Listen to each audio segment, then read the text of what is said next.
शरद पवारांच्या राष्ट्रवादीचे आमदार एकनाथ खडसे यांनी मुख्यमंत्री देवेंद्र फडणवीसांची भेट घेतली। काल रात्री फडणवीसांच्या मुंबईतल्या निवासस्थानी ही भेट झाली।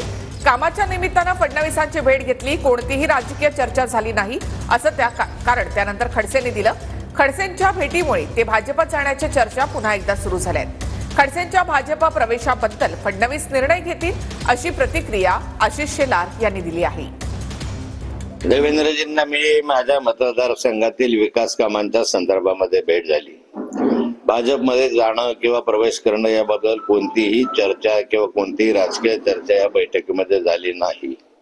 गिरीश महाजन देखील होते असे देखील करते त्या ठिकाणी आपली भेट। माझ्या समोर कोणी नव्हतं, मी एकटाच होतो। भारतीय जनता पार्टी पक्ष प्रवेश आणि भारतीय जनता पक्षात खडसेजींचा प्रवेश या बाबतीचा निर्णय अंतिमतः माननीय मुख्यमंत्री देवेंद्रजी आणि प्रदेशाध्यक्ष बावनकुळेजी घेतील आणि तेच त्याच्यावर भाष्य करू शकतील।